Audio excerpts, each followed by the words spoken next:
Olá, vamos apresentar agora os procedimentos de primeiros socorros diante de um acidente. O meu grupo é composto pela Júlia Martins, por mim, Laura, e pela Manuela.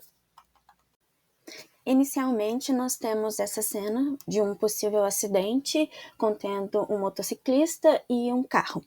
Então, a gente propôs um atendimento de primeiros socorros baseado no que foi visto nessa cena.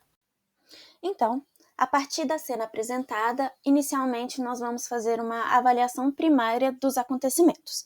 Primeiramente, devemos manter a segurança, não só da pessoa acidentada, mas também a nossa segurança, tentarmos entender o que aconteceu no local para que a gente não agrave a situação e tente ajudar. Então, a gente pode sinalizar, como é uma via parece ser uma via onde passa bastante carros, tentar sinalizar de que ali houve um acidente para evitar possíveis complicações ou outras pessoas se envolvendo nesse acidente, tentar manter a calma e ver como é que possamos ajudar em vez de atrapalhar.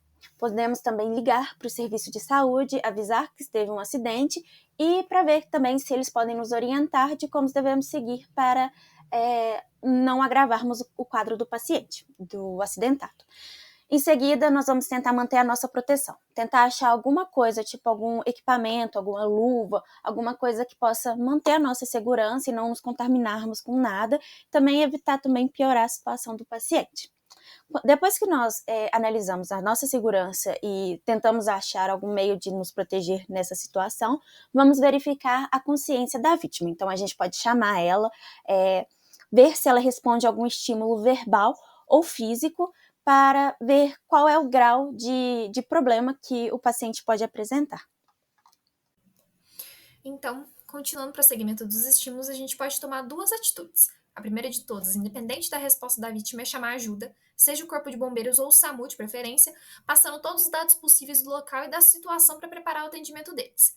Se a pessoa não responde aos estímulos físicos e nem aos verbais, contando que isso já pode ser uma avaliação de estado neurológico, nós podemos, primeiro de tudo, examinar a vítima para ver se existe alguma hemorragia externa, algum sangramento visível no corpo dela.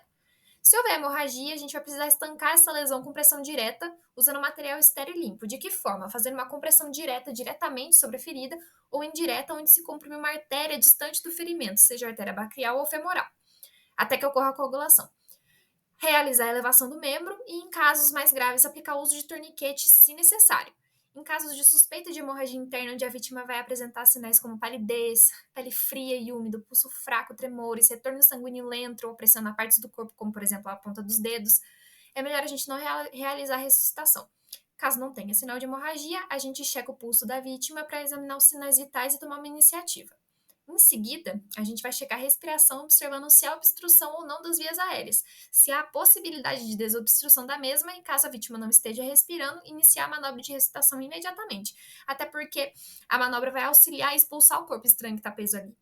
Caso a vítima possua hemorragia, a manobra não deve ser realizada e é recomendado que apenas se realize a ventilação. É preciso imobilizar a coluna cervical para que a pessoa não corra o risco de sofrer mais danos do que ela já sofreu, que isso agrave a situação dela. Então, a gente vai colocá-la numa posição neutra anatômica e impedir que ela mova o pescoço.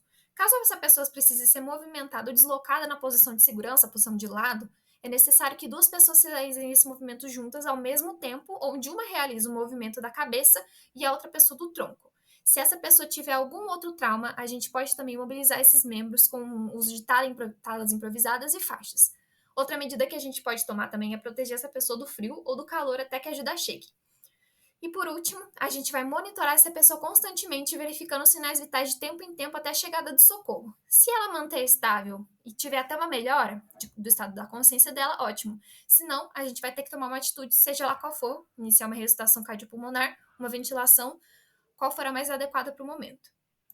Agora, caso ela responda aos estímulos, a gente precisa, primeiro de tudo, como dito no começo, chamar pelo socorro e informar eles da situação e do local. Aí nós nos voltamos para a vítima com o intuito de acalmar a pessoa e mantê-la consciente, falando com ela. Aí nós vamos avaliar as funções vitais, então, como que está a respiração dela? Está normal? Está regular? Como que está o pulso dela? Qual o estado de consciência, de alerta dela? E dentro desse tópico é possível também buscar por sinais de traumatismo craniano, dependendo da resposta da vítima. Esses sinais podem incluir sonolência, confusão mental, perda de memória, dificuldade para enxergar, ou se não, sinais físicos como sangramento pelo nariz ou sangramento pelo ouvido, e o aparecimento de midríase, que é a alteração na dilatação da pupila. Também vamos imobilizar a coluna dela, de novo, segurando a sua cabeça na posição anatômica igual ao procedimento anterior, com o mesmo intuito. De novo, se a pessoa tiver sofrido algum outro tipo de trauma, nós podemos imobilizar o membro dela com talas improvisadas e faixas. E nós vamos monitorar a pessoa constantemente para verificar se há alguma alteração nos sinais vitais dela, para que o cuidado com ela seja mais eficaz.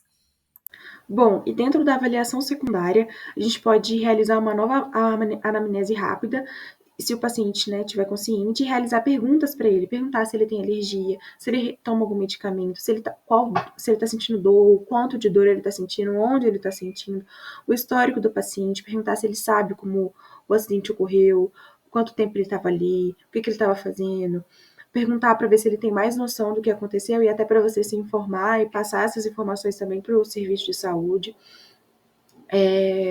Olhar também nessa pessoa já não tem alguma doença que precisa ser monitorada naquele momento, que precisa de uma atenção, tipo sanguíneo também, dependendo da gravidade. Dependendo não, né? Mas é sempre importante tentar avaliar, tentar descobrir, ver com a vítima se ela sabe, para essa informação já chegar para o serviço de saúde. Além disso, um exame físico mais detalhado também pode ser feito, avaliando a cabeça e pescoço em sinais de fratura, sangramento ou hematomas e manter imobilizado, coluna também para manter imobilizado, o tórax para procurar sinais de fratura, pneumotórax, abdômen, verificar por rigidez, que dor, né, e sinais de hemorragia interna, a pelve, avaliar a estabilidade também e sinais de fratura, membros superiores e inferiores também, né, avaliar e examinar, procurando lesões, e continuar avaliando os pulsos periféricos também, ver como está, né, o aporte sanguíneo dos braços e das pernas, né. Bom, diante disso, a gente pode também, se for necessário, realizar uma imobilização. Então, improvisar as talas, ou se você tiver a tala, mas naquele momento ali tentar deixar a fratura que estiver exposta, ou a fratura que o paciente tiver, mais imóvel possível. Então, realizar essa imobilização e realizar o controle da dor até que o suporte, né, chegue.